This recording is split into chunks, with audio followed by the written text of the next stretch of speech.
Just quickly before we begin, if you did not know, I'm trying to reach a goal of 10,000 subscribers by my 5-year YouTube anniversary on April 10. So if you do like my content, make sure to hit that subscribe button and give it a thumbs up and enjoy.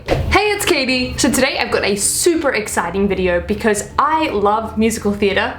Wow, what a shock. And I also love conspiracy theories. And today I'm going to mix the two of them together. So recently I found a blog called On Stage, and they had a whole section that was pretty much just conspiracy theories based around musicals, which of course is my jam. And it got me so excited and I was like, I have to turn that into a video. I'm gonna link all the conspiracy theories down below. I'm not saying that I came up with these, I am just simply retelling them and spreading them a little bit further. If you click on the links, you'll get a bit more information about the conspiracy theories. I'm just gonna give you a brief outline. So let's get right into the video. So let's start with Hamilton. Number one, the first theory is that the number of songs in Hamilton actually mirrors the age that the characters die. This one I find super interesting, and that's because there's so many different Easter eggs in Hamilton that this could very well be true. So there's 47 songs in total if you include Lawrence's interlude, and Alexander Hamilton dies at the age of 47. And then we can look at Philip, who died at the age of 19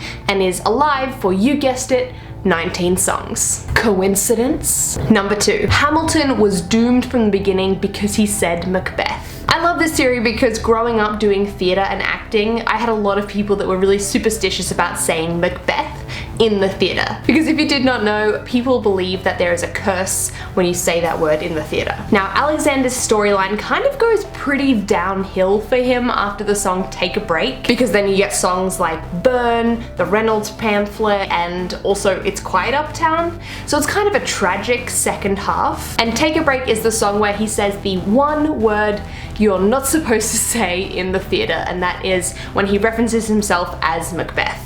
That's why you don't mess with curses, Alexander. And number three, Lin-Manuel Miranda is Alexander Hamilton reincarnated. I found this from like a text post that was on Tumblr, and I think it's supposed to be a joke, but it's actually not the first time that someone has suggested this theory, because they were saying that Lin-Manuel must be the reincarnation of Alexander Hamilton because who else would want to write a musical about Alexander Hamilton than Alexander Hamilton? Alright, now we're gonna go into Wicked / The Wizard of Oz. So number one, Elphaba and Fiyero both die. Spoiler, if you haven't seen Wicked or The Wizard of Oz, at the end, Elphaba, or the Wicked Witch of the West, is melted by Dorothy when she pours a bucket of water on top of her. But at the end of the show Wicked, we actually find out that Elphaba was hiding in a trapdoor, and Fiyero and her run off and live their lives together. However, what if they actually did die? What if the reason they can never come back to Oz is because they're actually dead?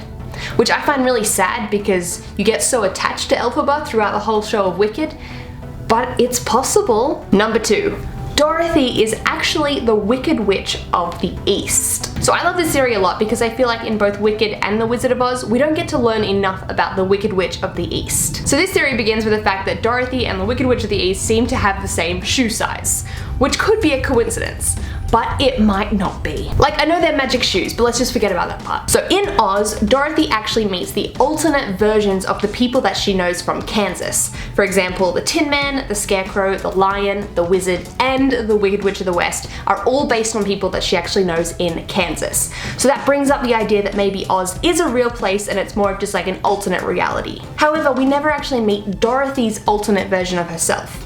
Or do we? We never see the Wicked Witch of the East's face, so it's really possible that she was the alternate reality version of Dorothy, and in this alternate reality you can actually only have one version of yourself, so in order for Dorothy to be in Oz, she had to kill that other version of herself.